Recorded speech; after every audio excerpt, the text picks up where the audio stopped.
بلخ کې د مخدره توکو پر وړاندې د مبارزې او مخنیوي په موخه علمي او څیړنیز کنفرانس ترسره شو.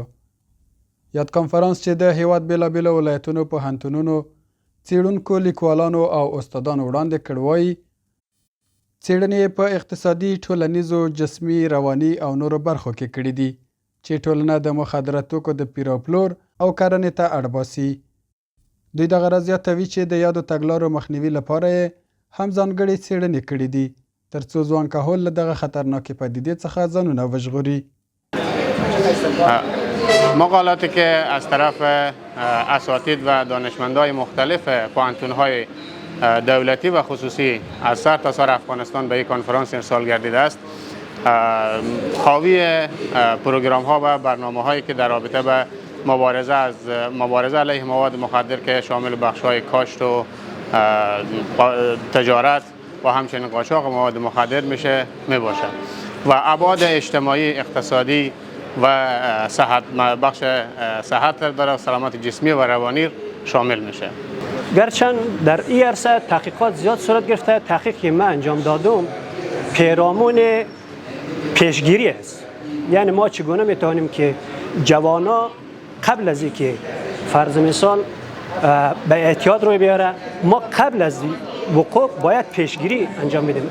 یافته ها و تحقیق ما پیرامون همین موضوع هست که پرسشنامه توزیع کردیم. یافته های ما بر اساس پرسشنامه هست که از اساتید پوهنتون پنجشیر جمع کردیم، اونا را تحلیل و تجزیه کردیم. دغه کنفرانس چې د لوړو زده کړو اړوند مزار شریف کې د تاج خصوصي پوهنتون لخوا ملاتړ کېده. مسؤلین وایي موخه د هیواد لیکوالانو، څیړونکو، عالمانو هغه نظریات شریکول دي چې د مخدره توکو اړوند لیکلي ترڅو د قوانینو په پیاوړتیا کې اغیزمن، مناسب او عملی رول ولوبوي.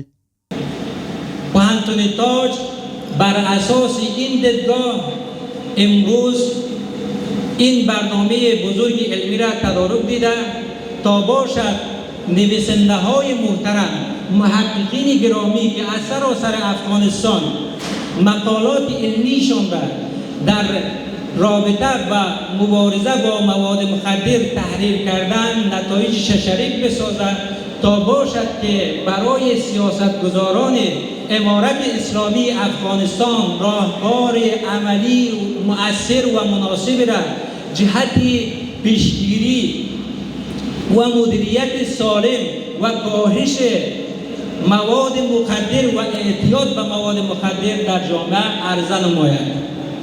اهمیت برنامه از جایی است که شما همیتون میفهمید که همه پوهنتون‌ها، نهادهای تحصیلات عالی، مکاتب، ادارات دولتی و خصوصی با این پدیده شومی که معضل اجتماعی بینان معضل اجتماعی مطرح میشن، ما باید مبارزات خود علیه مواد مخدر داشته باشیم. از قبل آگاهی، برگزاری برنامه‌ها، برگزاری برنامه‌های تفریحی، ورزشی، برگزاری کنفرانس‌ها.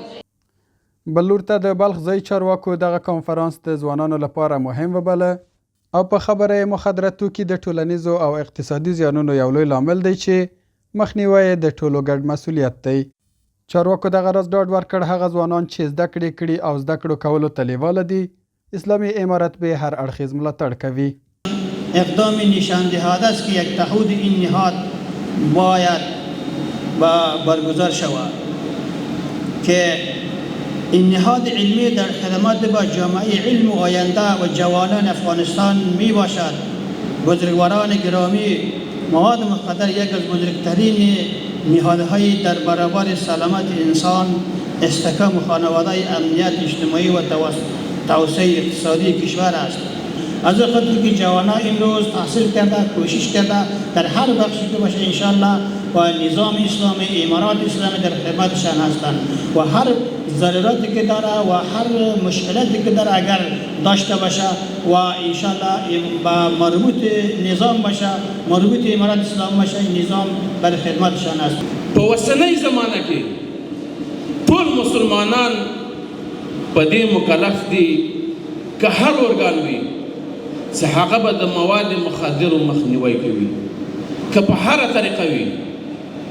ګرانو عزتمندو، مواد مخدر په اوسني حالت کې داسې یو بدبختانه حالت ته رسېدلی، اگر چې د اسلامي نظام په راتګ باندې د کوکنار یا د مواد مخدرو کشف تقریبا صفر ته رسېدلی.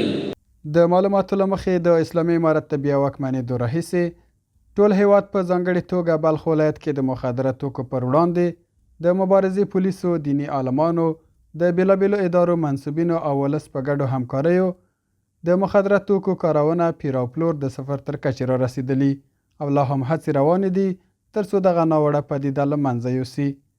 ضابط خان انځور، د البرز نشراتي برخه، مزار شریف.